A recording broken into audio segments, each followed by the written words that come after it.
When we talk of paving the way for futuristic concepts and innovations that transform our cities, our industries, our day-to-day lives, at the crux of it all is sustainable mobility. Illuminating this topic further, we have a pivotal session here at the Global Investors Meet 2024. Good afternoon and welcome everyone. Thank you so much for joining us. From electric vehicles to hydrogen fuels to innovative transit solutions, sustainable mobility is becoming more than just a vision. It is a tangible reality that's shaping our future. And through the course of this session, we're going to be championing sustainability in transportation and steering towards a future that harmonizes technological advancements with environmental consciousness. As we begin, I'm happy to let you know that we have someone very, very interesting to kickstart our session, our keynote speaker. Please allow me a minute as I say a few words, because with decades of experience that is marked by a profound commitment to pioneering sustainable practices, his visionary leadership has been pivotal in redefining industry standards. His extensive expertise in navigating the complexities of the transportation landscape, coupled with his strategic vision for sustainability, well, all of this position him uniquely as an industry trailblazer, and it's truly an honor to have him here with us. Ladies and gentlemen, please join me as I welcome Mr. Rene Pedersen, an esteemed figure renowned for his transformative contributions to the transportation sector. He is a Chief Group Representative for South Asia, Southeast Asia and Oceania, and Managing Director at AP Moller Singapore Private Limited. Welcome, sir. Good morning. It's also my pleasure to let you know that we have an esteemed panel who are going to be joining us on stage for an exciting discussion following the keynote. If I may request you to please join me as I invite onto the stage Mr. Satyakam Arya, Managing Director and Chief Executive Officer, Daimler India Commercial Vehicles, also the moderator of the session. He's also the immediate past chairman, CII Tamil Nadu. It's a pleasure to have you here with us, sir. Please keep the applause going. We have Mr. Shenu Agarwal joining us on stage, Managing Director and Chief Executive Officer, Ashok Leyland. Welcome, sir. We have with us also Ms. Hemalata Annamalai, ladies and gentlemen, former founder and former CEO, Ampere Electric Vehicles. A pleasure to have you here with us, ma'am. Good afternoon and welcome. Please keep the applause going. We have joining us on stage Mr. Vikram Gulati, Country Head and Executive Vice President, Toyota Kirloskar Motors. Welcome, sir. Thank you so much for taking the time. I'd also like to invite all of you to join me as I welcome onto the stage Mr. Kamal Bali, President and Managing Director, Volvo Group India. He's also the Chairman of the CII Southern Region, so it's truly an exciting moment for all of us here to have you here with us, sir. And with that, to round up our guests on stage, I'd like to invite onto the stage Mr. Frank Torres Figueres, President in Nissan India. Thank you so much for taking the time and joining us here at the Global Investors Meet 2024, sir. Ladies and gentlemen, without further ado, please join me as I hand the stage over to our keynote speaker, Mr. Rene. Ladies and gentlemen, my dear Anaka, thank you for hosting me and my colleagues here in Chennai. It's a great pleasure to be here today. As mentioned in the introduction, I'm based in Singapore. And I came in last night, but to maximize my jet lag, I actually arrived yesterday morning in Singapore from Europe. But I'm awake and I'm actually moving into the European time zone. So I hope I will even be more awake as we move along. I've been traveling in India for many years, and I'm a little bit embarrassed to say that this is actually my first visit to Chennai. It's really embarrassing. And a little earlier today, I had a conversation together with some of my colleagues, with Minister Raja, Minister for Industries here in Tamil Nadu, and I realized that for me, India is always special. But Tamil Nadu is really something really, really special. So thank you for having me. I'll go once. There we are. All right. As we gather here today, we find ourselves at the crossroads of innovation and responsibility, envisioning a future where progress meets sustainability. I'm honored to stand here in front of you as we delve into this critical dialogue of sustainable mobility and its profound implications, not only for the automotive sector, which are represented here by some key players, but for the many industries which are impacted by this sustainability agenda, and industries which we serve with logistics and supply chain. The landscape of transportation is evolving at an unprecedented pace, driven by urgent need to address the challenges of climate change, resource scarcity, and urban congestion. There has been a five-fold increase in number of weather-related disasters in the last 5 decades. As I mentioned, I flew in from Europe yesterday to Asia, and I was actually in the northern part of Europe, and there we have had extremely heavy rain in UK, in Scandinavia, and it's rained like we have never seen it before. Maersk was the first company to set in operation a dual fuel container vessel that can run on green methanol. We did that in September last year, and we have a number, actually close to 25 vessels coming in the coming years. These vessels are dual fuel engine. They can operate or sail on traditional fuel, but they can also sail on green methanol. And our ambition is, of course, that these vessels will sail on green methanol. The big challenge here is, of course, or it is, the sourcing of fuel and the sourcing of green methanol. But we work with a number of different companies in the energy sector to get that sourced. We need to do that. For a few years now, we have been providing our customers with an alternative option, the eco-delivery option. With eco-delivery, Maersk customers can handle ocean transport completely with certified green fuels like second-generation biofuels based on waste feedstock, not foodstuff, waste feedstock. These fuels are replacing conventional fuels in our fleet. Just 1 month ago, we announced a major milestone with the eco-delivery for one of our big customers, Nestlé, the world's largest food and beverage company, which cut its ocean logistics greenhouse gas emissions by 100% by using the eco-delivery system in 2023.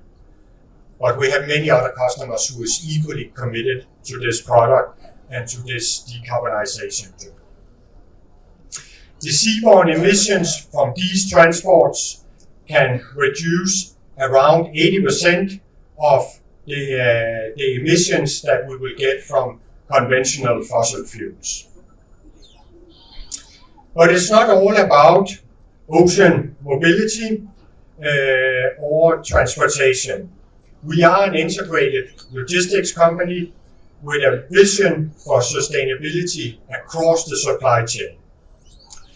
Whenever it's possible, we are encouraging and facilitating cargo movement for our customers on rail instead of road to reduce the carbon footprint as much as possible.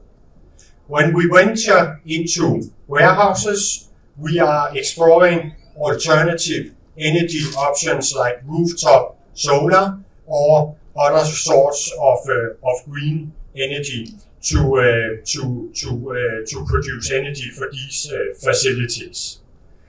Whenever we are developing business development projects, business investment cases, we will take the decarbonization part into our consideration, whatever we do. We are also deploying technology to track emissions for our customers and help them to bring down their emissions footprint throughout their supply chain. We have created an emissions dashboard which provides our customers with improved visibility over ocean freight emissions data and generate enhanced emissions reporting and help them optimize their logistics setup. We have also deployed hundreds of electric vehicles to carry out distribution logistics here in India, and I'm happy to say most of these vehicles, if not all, are actually produced here in Tamil Nadu and in the rest of India. In other parts of the world, we have also introduced EV trucks at a size where they can actually carry containers. We hope we can also do that in India in due time. It is something that requires a lot of testing, but we think we are on a good journey, not at least because we are driving Volvo EV trucks. So it is a super exciting journey. Specifically in the automotive sector, it might be worthwhile to share with you all today a few of the solutions that we have deployed around the world. With Nissan, we have entered a long-term partnership on sustainable, resilient and competitive end-to-end logistics. As part of that agreement, we have been nominated to build and operate a dedicated warehouse and distribution facility for Nissan in China. With Volvo, we have signed an MOU, a record of intent for both companies to show that we stand shoulder to shoulder in exploring ways of accelerating our respective decarbonization agenda. This partnership aims to explore ways to support and enable Volvo in selling battery electric vehicles, as well as supporting and enabling Maersk in scaling low-emission logistics solutions across ocean, inland, and in air where it's possible. Earlier this year, we also announced facilities in Germany and in the Czech Republic for the storage and handling of electric car batteries and components for a number of different automotive companies. Also here in India, we have been setting up warehousing and distribution facilities for some of the major tire manufacturers and automotive companies selling their garments and apparels to the industry. Our real strength lies with the integrated logistics solutions that we provide. We understand the urgency of certain shipments for which we have an air cargo option.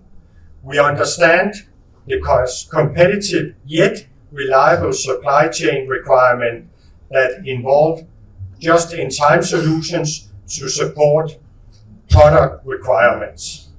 For this, we have our ocean transportation and supply chain management solution. And the beauty of these integrated solutions is that we can combine ocean, landside, and air and couple it with warehouse and distribution, custom clearance, and a lot more. We understand the transformational changes in the automotive industry are driving a greater focus on sustainability and connectivity in vehicles. The right logistics partner can play a significant role in helping forecast trends and create new market opportunities. Through the power of our digital visibility tools and proactive integrated solutions, we will help you on a new path to a future with long-term automotive supply chain success. Our journey towards sustainability extends beyond adopting new technologies and deploying decarbonized logistics. It encompasses a holistic re-evaluation of our supply chain processes, fostering collaboration with stakeholders and nurturing a culture of environmental stewardship. Collaboration stands as a cornerstone in our approach. We recognize that no single entity holds the key to solving the challenges of sustainable mobility.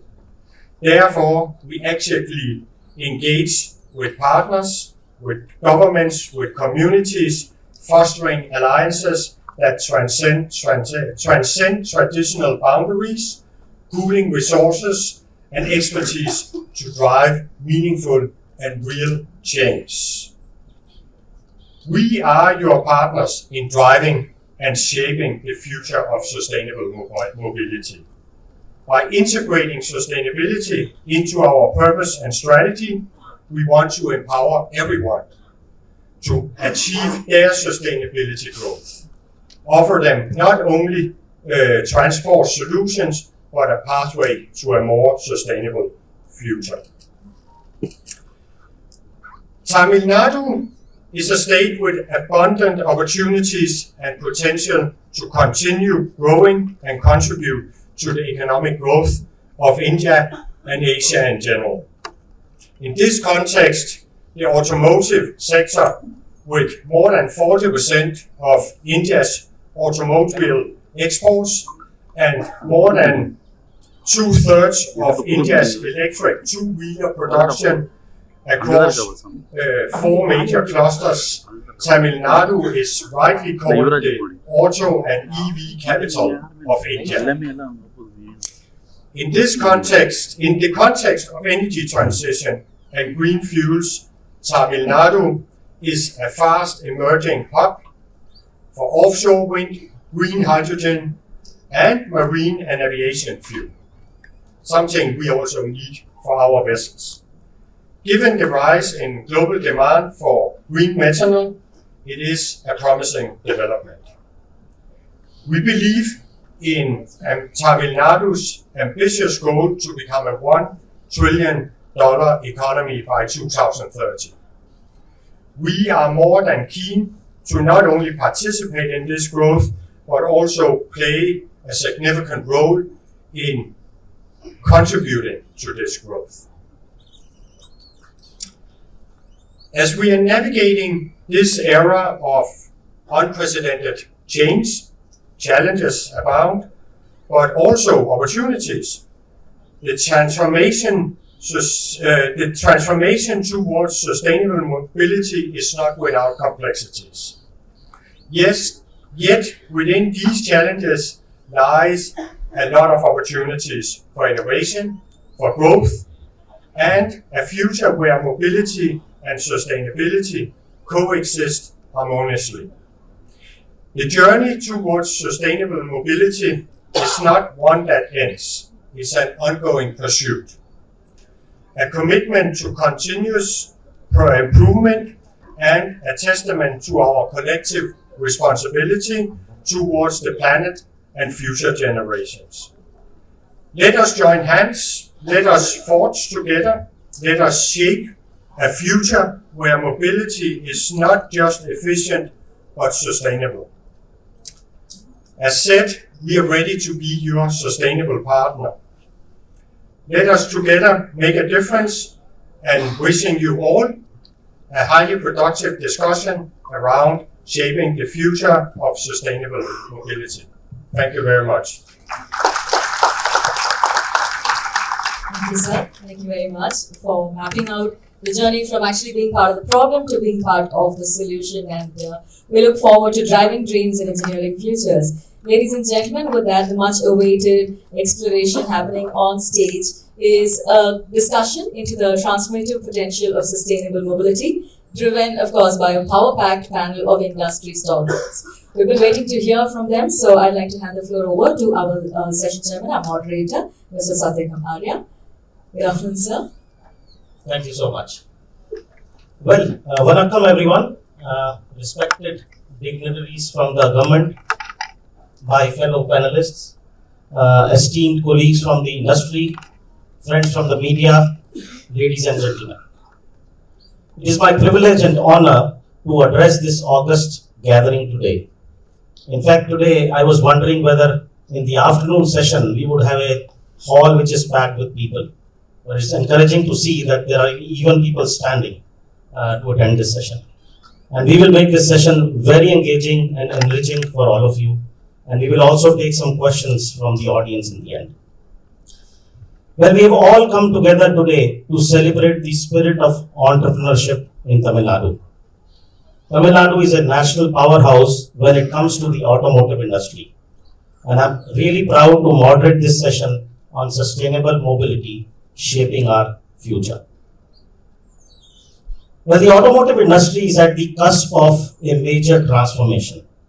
A transformation of the magnitude we have not seen in the last 100 years.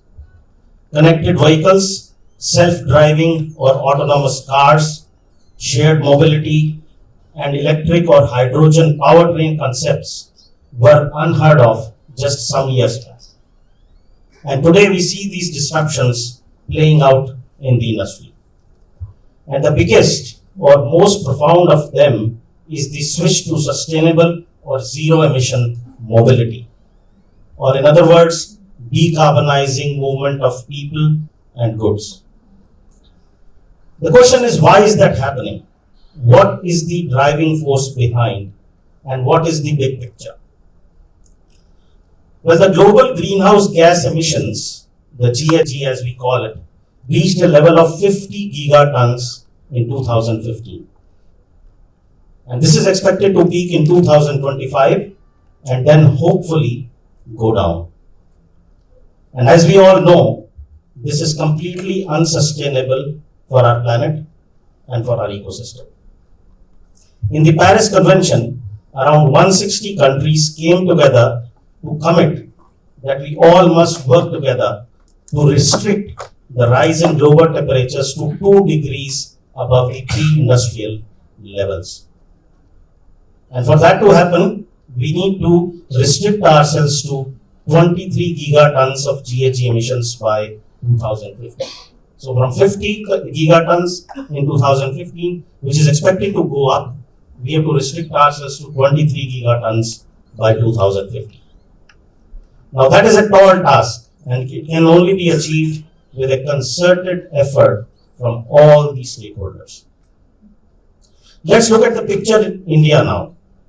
India has set an ambitious target to be energy independent by 2047 and achieve net zero economy by 2070. And with our vibrant and growing economy and increasing population, we actually stand at the crossroads of this transition. Our energy needs are growing substantially and we need to find the path towards decarbonization while addressing this growth. And if these targets have to be realized, then all of us in the mobility space have to come together and contribute. Sustainable mobility of future has to be built on the basis of energy security in the coming decades. And it has also to be built in mind keeping changing geopolitical equations as the dependence on oil reduces, and we must all strive for self-reliance and creating a completely new set of supply chains in these new technologies. The government's initiatives such as FAME and PLI schemes, they offer a conducive environment for businesses to invest and adopt cleaner technologies. Many states have come up with their own EV policies, and I must commend the Tamil Nadu government for coming up with a robust, progressive, and visionary policy for driving EV penetration in the state. Apart from that, the Tamil Nadu government plans to create Asia's first green hydrogen generation hub that will amplify Tamil Nadu's green energy capabilities, and we will be a key player in the global transition towards net zero emissions. So as you can imagine, there are a lot of pieces in this jigsaw puzzle.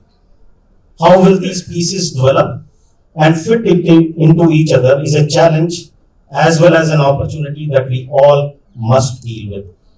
Let me now address some of these aspects to my fellow panelists who will share their perspective on shaping the mobility landscape of tomorrow. So let me start with you, Mr. Vikram Gulati. We hear about many different propulsion technologies driving our cars in future. We hear about electric, we also hear about different types of hybrid, we hear about fuel cell, and we also hear about ethanol blended fuels. So according to you, what are the key technologies driving the eventual transition to green mobility? And what technologies is Toyota currently investing in? And are Kiwis if area of focus? So over to you. Thank you, and good afternoon to all. Let me just put in a perspective. This calendar year gone by, we have touched 4.1 million passenger vehicles sold. And this growth is only going to get bigger and faster. It's going to grow the industry. The forecast from the Industry Association are that by 2030, we're looking at a market of new vehicle sales at around 7 to 8 million new passenger vehicles. So, given the size of the industry that we have currently and the pace at which the industry is going to grow, the task before the automotive industry in India is really cut out. And we have to shift to sustainability at the most rapid pace and at scale. Just to give you a perspective before I go into the technology part of the question, let's say we were to achieve the 30 by 30 target by 2030. So even if we are at 7 million, 70% is non-EV, that's 4.9. That's close to 20-25% more than what we sell today. And these are going to be gasoline and diesel. If you don't do something about that big, massive chunk that remains unaddressed. Today, the sale of electrified vehicles, which includes electric and hybrids, is respectively 2.2 and 1.5. That's around 3.5% of the market that's addressed. 97% remains unaddressed. And that 30% by 2030 is a challenging target which we must all strive to achieve. So, the first proposition before you is that by 2030, even if we move at a very ambitious and very fast pace, we're looking at something like 87 to 95% of vehicles on road being either petrol, diesel, that is fossil fuel. That's not good for the economy, it's not good for the environment, it's not good for anybody. That's why IEA in India Energy Outlook said passenger vehicle energy demand is going to grow 4 times by 2030. So now, coming to the technology question. We need to do things fast and we've got to do things now. What it means is speed up this EV offtake, and the way to do it is, of course, try to localize the EV powertrain part manufacturing in the country. That's the only way that scale and that localization can bring down costs, and ultimately it's going to be that main factor along with charging infrastructure which is going to get us to a fast-paced penetration. But as I already mentioned, the task is much beyond that. So we've got to look beyond. We've got to look, that's why in Toyota we believe that all technologies would be needed because the problem itself is so huge. So not only do you need hybrids to kick in, which kind of give you 30 to 50% of the saving in fossil fuels, but you have a huge potential in ethanol blending in the country. And I'll just share some statistics and just bear with me. These are numbers I picked up from a parliament question that was answered by the Ministry of Petroleum, sorry. We have reached 12% of ethanol blending last year. That equals 502 crore liters or 5,000 million liters of ethanol that's gone in. It saved 25,000 crore rupees of fossil fuel imports.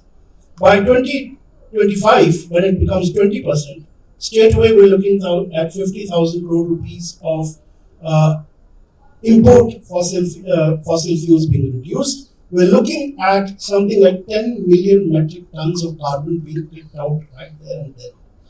This space means that if you're using that particular fuel, you're passing it on to a ecosystem which is totally indigenous from an energy perspective because it goes to the farmer. 94,000 crore rupees is what has been transmitted to the ethanol manufacturing sugar mills in the last 10 years. Of course, there is an issue about food versus fuel, but if you look at it, we have far surplus food that goes to waste. So that, I think, is also the other element. But also, we've got to look at solutions which are going to be future oriented. Therefore, hydrogen, to my mind, becomes an important solution. Now, coming to the question of Toyota, we started our journey of sustainability in 1994 with an electric vehicle called RAV4, which was sold in the US. Since then, we've been selling 22 million electrified vehicles. By 2030, globally, we'll sell 3.5 million new electric cars every year. This is 35% of all our sales. 90% of all our sales would be electrified, whether it's electric, plug-in, or hybrids. So, from a technology point of view, we believe in two things. One, we have all the technologies. Second, the technology needs to meet the local requirements in the local ecosystem, and therefore, in a country like India, where we are growing very rapidly, we need all of these technologies to kick in fast so that we can achieve the goal of sustainability in a real and holistic manner. Thank you. Thank you, Vikram, for sharing, what are the plans of Toyota when it comes to adoption of electric or moving away from gasoline. Well, currently about 1 in 4 vehicles sold globally is electric in some form or the other. It could be hybrid or it could be a fully electric, and it is expected that this will go up to 50% by 2025. But this also requires a lot of investment by all the stakeholders. More than $100 billion by OEMs in the technology, and of course we have to look at the cost of batteries. So let me come to you, Mr. Kamal Bali. When we talk about electric vehicles, the most important component is the battery, right? And we all hear about lithium-ion batteries, which have become the mainstay of this transition. But we also sometimes read about or hear about different technologies of batteries. We hear about solid-state batteries, we hear about graphene, we hear about metal ion, sodium, a lot.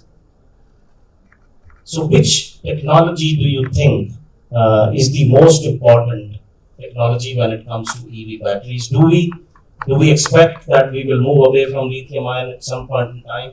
And if yes, which technology could actually become the mainstay of future? Yeah, thank you, Satyakam. Thank you for having me on this panel. That's a very good question. It's a crystal ball. How the technology will evolve over a period of time. But just before I answer that question, I just want to refer and give my perspective on what we understand by sustainability. And many times the definition or what it means to you differs from people, from organization to different sectors of economy. So I think very clearly to us, sustainability means that you tick the 4 boxes of economic efficiency, because that's very, very important. Because many times the discussion on sustainability centers around and becomes solely regarding the environment, which is of course the most important piece.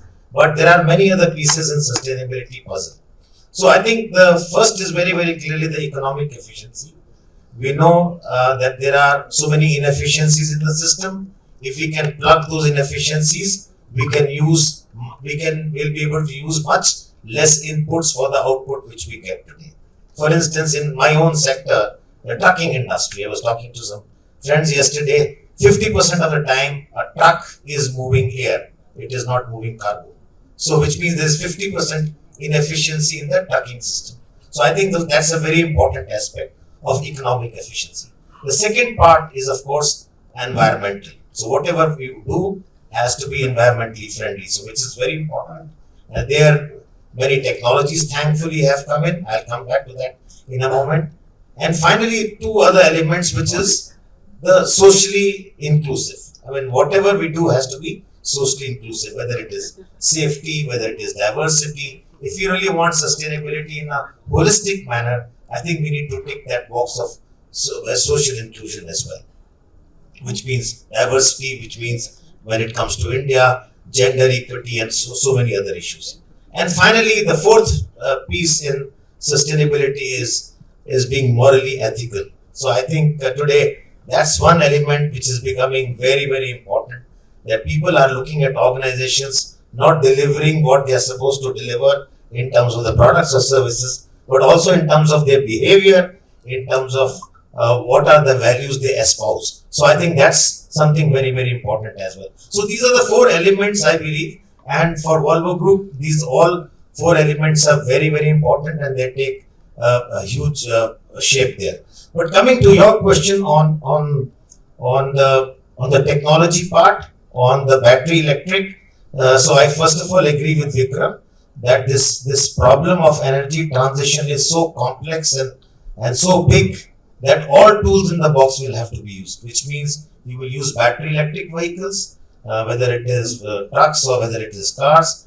You'll have to use battery electric vehicles, of course, for sure. But in our sector, where Satyakam, you and I operate, we will, I think, hydrogen fuel cells will play a big role, where audience may not know that Daimler and Volvo, which are actually competitors, have partnered to work together on hydrogen fuel cells. So we have formed a joint venture where we work together to develop hydrogen fuel cells. So that's the second piece. And of course, then there will be IC engines using non-fossil fuels, including hydrogen and so many other things. So there are many, many possibilities, and I think all of them will be used.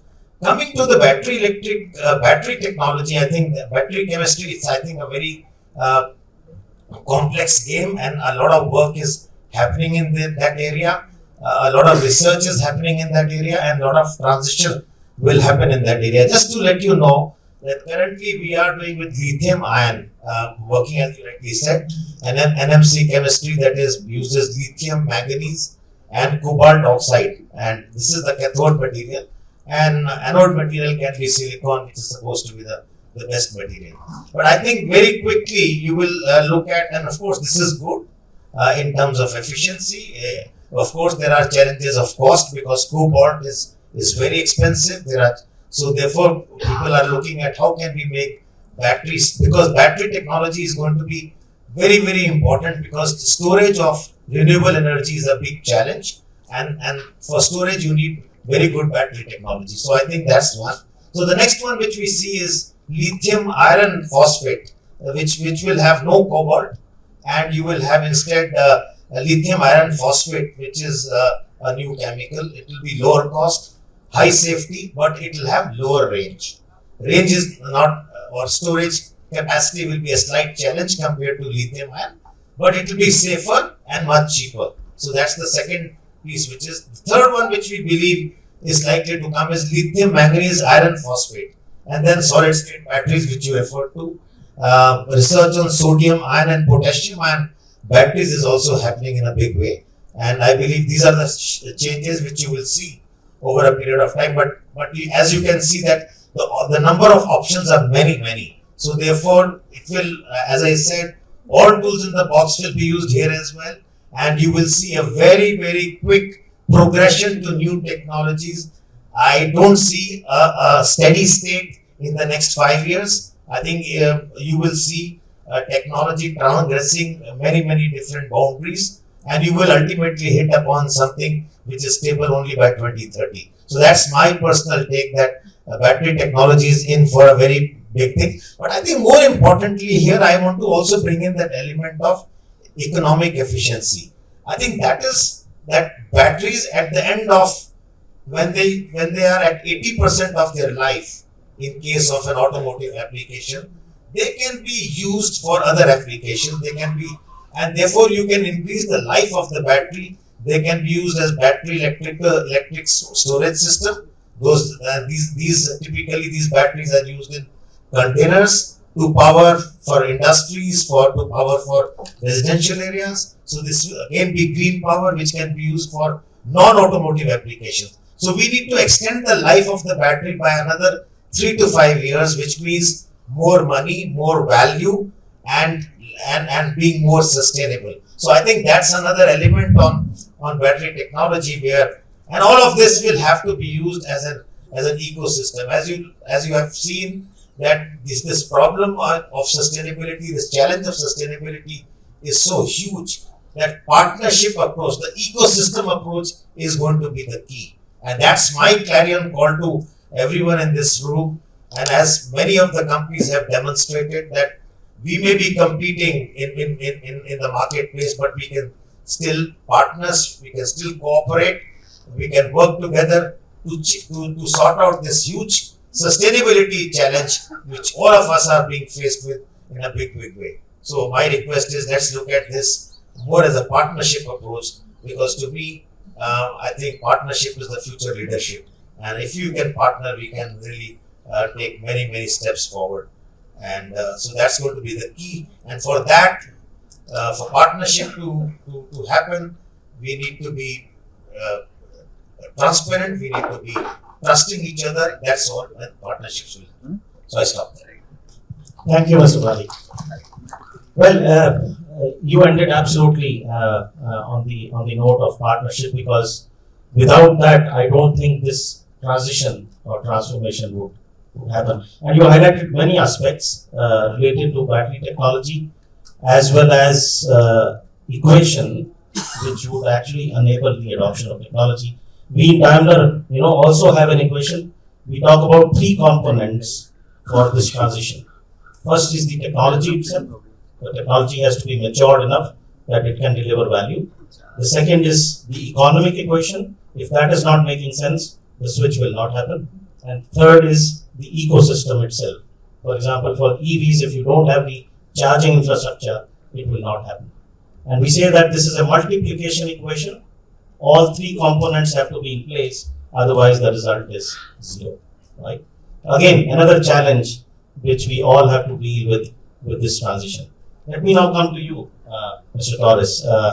Nissan has been manufacturing EVs since quite some years. I think, if I'm not wrong, Leaf was the first model you came up with, which is sold in many markets around the world. And recently, you also announced your ambition for 2030, where you're talking about 15 EV models by 2030. So, can you elaborate on some key learnings with the experience you have in Nissan from other global markets, which can also be applied in the context of India? Thank you.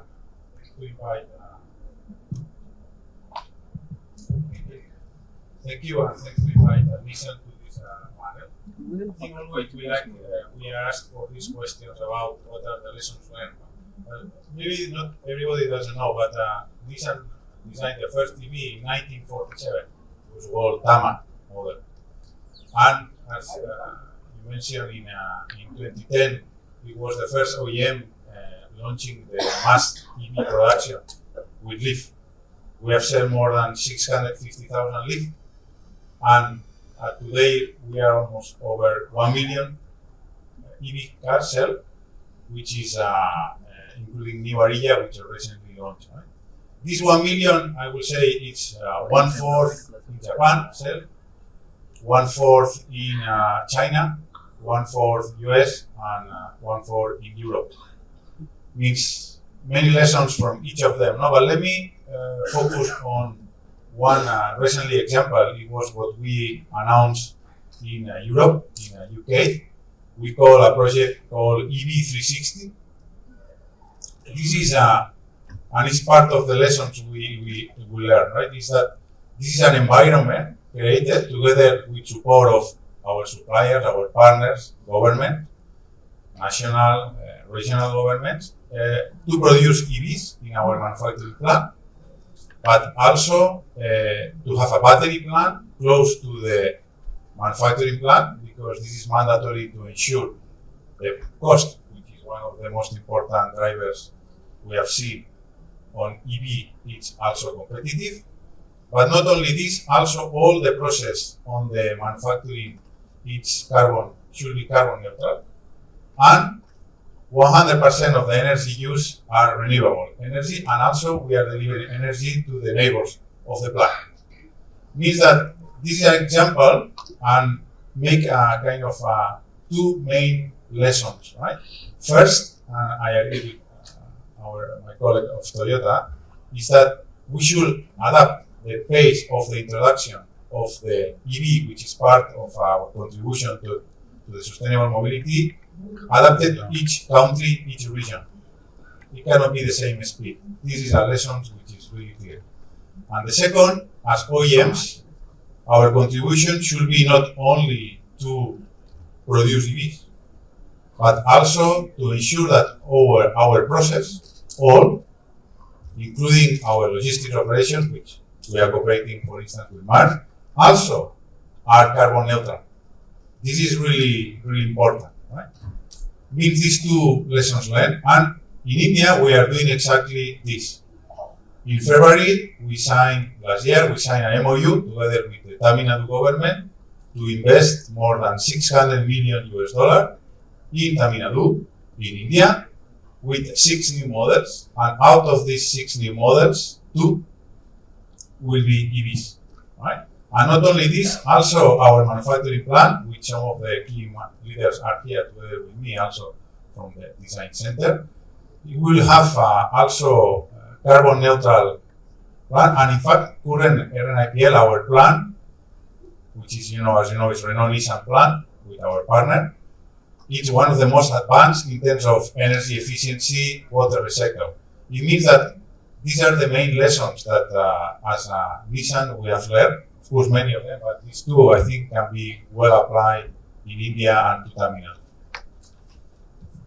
Thank you, Mr. Torres. Well, we just talked about the adoption of EVs in India. And let me share some statistics with all of you. When it comes to two-wheelers, we are talking about less than 5% adoption so far. When it comes to three-wheelers, we are talking about 15 to 20% adoption. And passenger cars, we are less than 2% today. Right? So we are far, far away from crossing the trough where we could say that the switchover will now naturally progress. Which means we need a lot of support from government in terms of incentives or subsidies to make this transition happen. And the government of India in 2019 launched the FAME2 scheme, which had an outlay of 10,000 crores. And by December 23, so just last month, over 12 lakh vehicles were subsidized at a cost of about 5,500 crores. And this scheme is ending in March 2024. So in 2.5 months from now, this scheme will be over. And as I just said, I don't think we are over the trough when it comes to adoption of EVs in any segment. Right? So we have to look at how government can continue to support the transition towards EVs in different segments before the market forces naturally take it over. So let me come to you, Hema. Now you have spent a lot of years in Ampere. You created that company in the two-wheeler space. Given that this FAME2 is expected to end in March 2024, what would be the recommendation from your side to the government for the FAME3? Suggest measures which can significantly boost the penetration of EVs in the third generation of scheme. Namaskaram everyone, it's such a pleasure to be here. Thank you Jim for inviting me from Coimbatore to be part of this esteemed panel. I thought I will just share a small a personal story because in 2007, before starting Ampere, I went to Geneva to attend a forum, and there comes a lady from Netherlands. She comes in a cycle, and then she says, "What you're talking about sustainability? Walk and go by cycle. Sustainability will be safe." It was such a profound statement actually. If you look at it, we are getting a little bit too convenient. We want too much convenience. So I think we are actually thereby polluting a lot in terms of all the minerals and materials. So in terms of should we need a FAME3? I mean, intuitively yes, there should be a FAME3 because as a MSME company, when we started in 2007, FAME1 and FAME2 was significantly useful because it definitely was an intervention which helped us grow. But I think FAME3 should incorporate lessons of FAME1 and FAME2. And I think it should also make a shift because in India, we have 63 million MSME companies, right? And I think my heart goes for these MSME companies because they need support completely. They need a lot of support. So I think in this FAME 3, I mean, as we do, I mean, Vikram was talking about localization, a significant localization effort must be pushed by the government through FAME 3. If at all they can have a FAME 3, that's my recommendation. And now, whenever there is a policy put, the policy is always put. I hate to say this in this forum, but let me say, it largely benefits large players. Okay, but it should also help a lot of players, small players coming, because the EV industry is entrepreneurial industry. I'm just telling you from experience. In 2007 we started. In 2020 when we exited, the entrepreneurs think very differently of electric vehicles. And it is, many people think that, if somebody is doing a gasoline two-wheeler, they'll be able to do electric two-wheeler very easily. It doesn't seem so from my experience. And I have a lot of case studies to prove that, but that's a separate story altogether. But then what I wanted to say is that definitely if FAME3 continues, it will be very, very good for the industry, particularly for small and medium entrepreneurs that's actually innovating in electric vehicles, two-wheelers and three-wheelers largely. I'm not a four-wheeler person, I'm a two-wheeler person. And then in this two-wheeler, three-wheeler, lot of things can happen. So one question, Satyakam, what you asked me is massive boost. How can we, boost the adoption, right? Now, I wanted to make a radical view here, okay? Now, how can we boost adoption of electric vehicles, particularly for two-wheelers, right?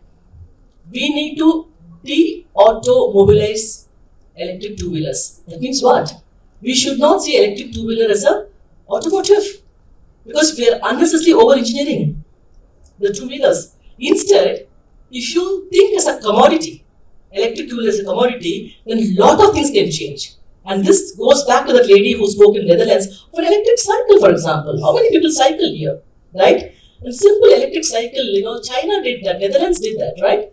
So my view is completely very different, because if you want to commoditize and boost, I think we need to really, really look at electric two-wheeler as a golden opportunity. And there are 3 or 4 things that we can do in electric cycles or electric two-wheelers, for example. First is lightweighting, completely lightweighting through composites. It's 100% possible, number one. And number two, also in terms of energy efficiency, you were asking about sodium. If you look at sodium is a fantastic, midway between lead acid and lithium, right? All locally available materials, all environment-friendly materials. Not very rare earth, very easily available material. So it's very, very useful in terms of sodium ion battery. But the most fundamental thing what Tamil Nadu can give is that Tamil Nadu has a advantage to be able to do this commoditization in the state first, because the advantage is that the CMVR policies today are all favoring high-speed vehicles. The CMVR regulations must be modified to be able to give a simple electric vehicle. 60-70% of India live in rural India. Why can't policies focus to help them, right? And this is very mandatory because if you take an average woman who's actually going, all they need is a commute for 20-30 kilometers. They can do wonders. They'll be self-sufficient, right? So I highly recommend that EV, particularly two-wheeler, should be thought as a commodity, and that's what many people. And the moment it's commodity, it will become like what cell phone did for India. That's a very different thought. Thank you for that. I once read that we have more than 300 two-wheeler manufacturers in China. Yes. Maybe more even. This was the last count they had. So, with this transition of technology, maybe something similar. Of course, not that number also happens in India. So your call to government would be to promote and support the small manufacturers. Don't ignore them, because they could also help us in creating more entrepreneurs across the value chain. Now, let me pick up another aspect of the switch to sustainable mobility, which we've not touched yet, but I think it's a very, very important one. And I would like quickly each of you to make your comments on that, starting with you, Vikram. When the technology like that changes, in that magnitude it changes, it becomes a level playing field for everyone. So one task is we have to create a local value chain for electric in India, but we can also use that in future for exports. So how prepared do you think Indian auto component space is today for an electric powertrain? Well, you want me to be honest? Yes, absolutely honest. Well, I think we're just starting on the electric mobility piece, so therefore for the point of view of technology, leadership, or domestic manufacturing, we have a lot of space to cover. But that's not to say we can't do it. Just look at the ICE part. I mean, we started much later, but we covered it phenomenally. And today we are globally competitive in terms of ICE parts. So that is one I think we can definitely do. But if we want to do that, we should not be following the others. We should be creating our own solutions. These solutions could be very relevant for the global south. Not all the world is going to be able to afford the same solution everywhere. What sells in Norway is not relevant for Rwanda or India or Brazil. So we've got to look at solutions which we can create, and that's the advantage we have. We have entrepreneurs, we have innovation, we have the mind to downsize, decrease cost, innovate. I think if we follow that path, look at solutions which are meant for unique contexts, definitely we can be leaders. There is no two ways about it, and I'm very confident on that piece. Thank you, Vikram. Absolutely, this is the space which we all need to focus on. Investments have to flow in, and Indian ingenuity has to show up. Kamal, over to you. I completely agree with Vikram. I think we are crowned with frugal innovation as one of our key strengths. I think that we can do. And then we have the scale. Which country has a scale of this kind? When we can become the best in fintech, maximum transactions in the world in the fintech space happens in India. India accounts for almost 46% of all digital transactions in the world. We have the scale. Once we decide to put in our money where our mouth is, I think India succeeds very, very well. So I think once the scale is available, there is a clarity that this is the direction which we go. Because right now we are at a very, very evolutionary stage. So people are scared to put in money. But I think as technologies evolve, I think India will be a very, very strong player too. And I think we have shown in automotive industry, Satyakam, in whichever areas the industry has taken we have localized, we have indigenized all the components. I think that is not at all a challenge to India in terms of, I think it's a question of taking that call. And here the government support can be very useful in aggregating volumes, in saying that there is one national standard for something, so that you have better one nation, one market sort of a concept, and people can really, investors can put their money there. So I'm very confident that this is not going to be a challenge but your point is very important. We need to localize, we need to make it in India in a very, very big way, and it's possible. It is not a challenge to my mind. Absolutely. So I'm sure someone from government is listening, that we get all the support which is needed. Over to you, Rak, what's your opinion? I think maybe we are not ready, as my colleague said, but we have all the things we need here. Right? First, we have competitive manufacturing plants, which to make the transition to EV, it's not complicated, but we need a supplier base which can allow us to localize 100% all the EV components. This is where there is still way to go, including battery. Right? But we have this base supplier. Currently in the petrol models, we are almost 100% localized. Second is that also in the engineering R&D point of view, we have also, for instance, in our center, we have more than 10,000 engineers, and our plant more than 5,000. It means that we have high skilled people in Tamil Nadu, which is really needed to make the shift to this new technology, right? And also, it's important to make it sense in terms of global companies taking decisions to invest in Tamil Nadu. Is that also we need to use Tamil Nadu like a hub for export, as you mentioned. We are very close to Asia, we are very close to Middle East, Africa. We already produce until today 2.6 million cars, above 2.6. Half of these are export. This should be continuing in the EV.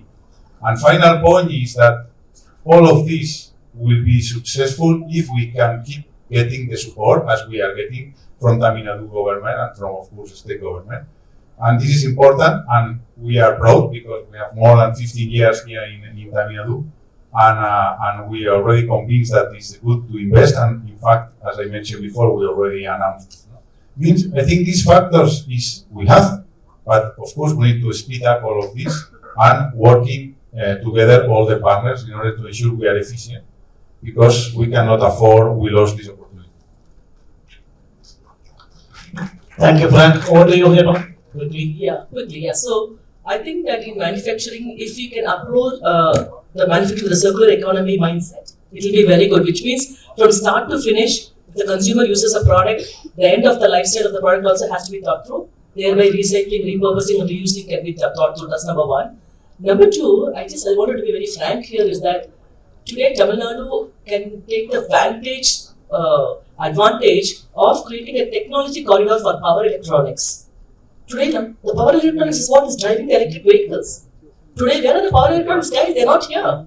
So we have to bring back all the power electronics guys and then make the charger, controller, converters in India itself. I think that will be very good. And then right from schooling time, I think we'll have to educate students of when you get into motorized mode of using your transport, what are the do's and don'ts? Some kind of a technical education has to be given to the children at the school level itself, because it's a whole full process, Satyakam. So it's just not even the industry alone cannot do, the government alone cannot do.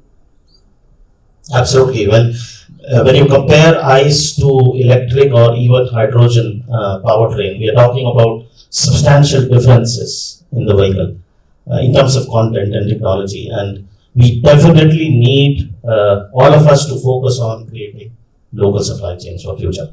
So let me now open the floor for questions from audience. I would request you to raise your hand, say your name and which organization you're coming from, and to whom you are addressing the question. Thank you for the insightful discussion. My name is Neharika Rajamutali. I am an independent consultant.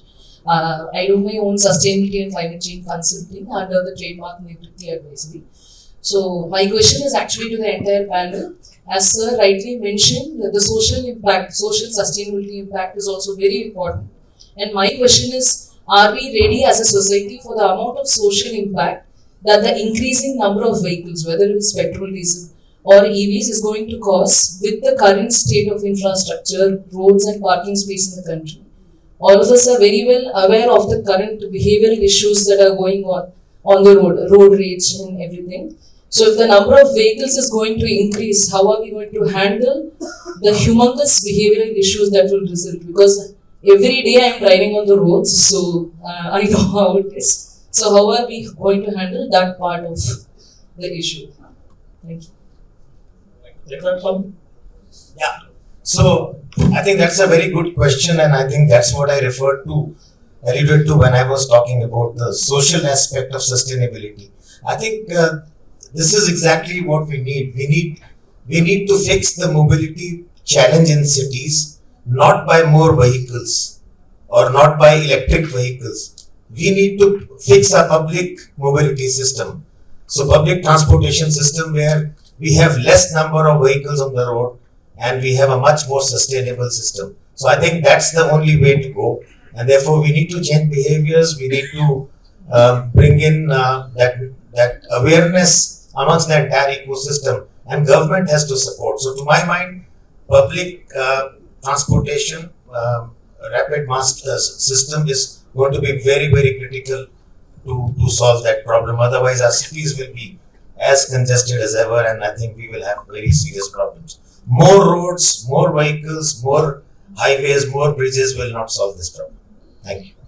And I just add a bit.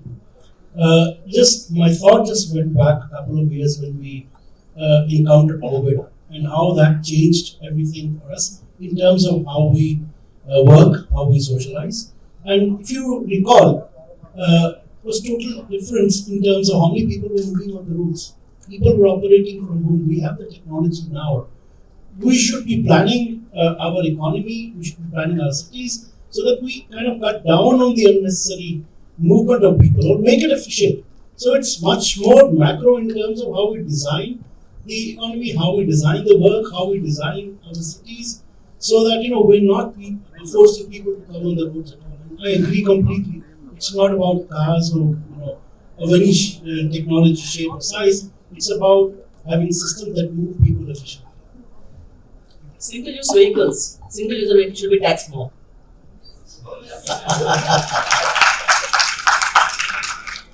Hello.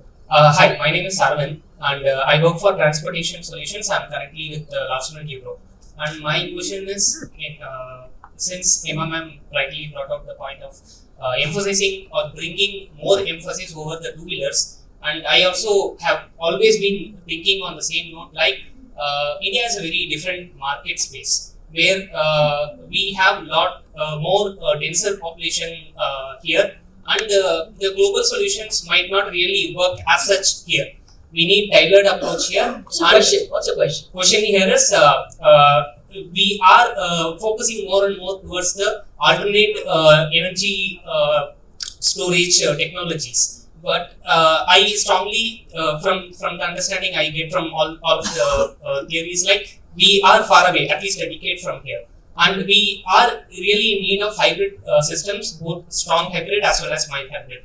But I see a gap, say in terms of FAME subsidiaries, do not motivate much of the hybrid technologies in place. So why is that happening? And is it like industries are directly seeing the jump to EVs, or are we like planning the hybrids also in current time? See, in electric two-wheeler, a hybrid solution is very expensive, boss. It's not very cheap. See, when you do any solution for massive adoption, it should be right cost, lightweight. Okay, only if that is there, massive adoption can happen. And also, when you look at making technology, see, if you look at it 2007 when we came, we didn't do anything. We were just doing what the Chinese were doing here. Okay, we have to create things what is relevant for India. We have to think for India. We have to do for India. We have to everything should be Indian centric, because electric vehicle, in India, particularly road conditions, the terrain conditions, the speed conditions, everything is very different. So we have to locally design for local needs, and I would, because there are people who tried. When I came also, there was 2 companies in Bangalore doing this hybrid electric two-wheeler, and they could not even come to the market. So if you're doing electric two-wheeler, hybrid two-wheeler, you should think twice. Can I just add? Yes, Vikram, I'm sure you will talk about that. Two-wheelers, I want to speak about two-wheelers. Commoditize the energy storage. Why do you want to sell the gas cylinder and charge the customer? You sell gas, right? So we have a huge opportunity here where if you through battery swapping, you can enable huge amount of offtake, and you can charge the cost of the battery during the life of its usage along with the energy cost. If we just want to do that, we can revolutionize and make efficiencies much higher. And I think for two-wheelers, that can really be a game changer, because we are global leaders when it comes to innovation, when it comes to solutions, IT-led solutions which can enable this. We have a lot of players. I personally believe if we were to really push this in a big way, it's very efficient, it's resource efficient, it's good for the country, because that much of battery is going to give you much more of mobility, and it's going to make electric mobility in two-wheeler space and three-wheeler space, where this can happen even in buses much faster. I couldn't help myself, sorry, I just wanted to. No, absolutely. Thank you, Vikram. Yeah, I think just to bounce electric vehicles in Bangalore are also working, and they have a good amount of swappable stations across both, and also this growing. So yeah, thank you so much. Thank you. One last question. Looking at the time, I have a big clock here which says we have 2 minutes left. Yeah, this is Pradeep. I'm from a think tank called OMI Foundation. In my research, I observed that most of the four-wheelers that is being purchased as electric cars are second vehicles. I mean, the owner already have an ICE vehicle at home, and then they use an electric car. What's actually happening? Do we really need to give our taxpayers money to people who want to buy that as a second vehicle, or should we really think about giving those money to people who really deserve? For example, there are commercial people who are really put in a lot of hours and time. For them, I think it will be a better use case to give that money. Or are we missing something on infrastructure? Are we missing something to give more guarantee or trust to the user, so that there is robust infrastructure? I think most of the four-wheelers, I may be wrong, but this is my hypothesis, it's only being used currently for intra-city. Intercity, I think we're still way long ahead, but I wanted to hear from the panel, like how are you making sure that your cars will be the first electric car, not the second electric car at homes? Yeah, thank you. Vikram? Yeah, sure. Well, I don't have the statistics to either refute your point or to substantiate it, but I think the hunch is well placed, I must admit. But there are plenty of people who are buying first time also. And the reason why probably people are using as a second car buying more could be because of the charging infrastructure is coming up. The other point I just wanted to flag is it's not that this differentiation is not being made in policy. If you look at FAME, one of the conditions for FAME is public transportation. So the FAME subsidy, which is a substantial amount, actually goes to only for public transportation use, taxis, aggregators, etc., not to private. But if you look at the GST, yes, it doesn't distinguish the two. But when you're bringing in a new technology, whichever it may be, unless you can bridge that gap. Okay, let me just put it this way. I'll just take a minute. If you're buying an ICE, if you're going for an EV, today the cost even after a tax break is almost, you're paying almost twice. Would you pay that kind of money for a technology that has definitely a lot of merit? So globally, this subvention has been necessitated. It is required, and of course, I think policymakers are very clear that till when they're going to carry on and when they're going to let go. In the initial infancy, all green technologies would need to have a differentiation in terms of policy support, in terms of taxation, etc., to get them going, because the incumbent technologies are too much competitive with regard to the new technology. So that's another aspect we have to look at. Let me just add to that, my viewpoint. See, today the challenge we are facing is adoption of electric, right? So I think the policy should be more and more conducive to have maximum adoption. If you put more restrictions in it, we will actually defy that logic. So we should start with policies which can ensure or enable maximum adoption. And as the adoption goes up, as the fence sitters, not the early adopters, the fence sitters start to buy the new technology, then we could maybe start restricting that. All right, well, time's up. So thank you very much, my fellow panelists, for the session today.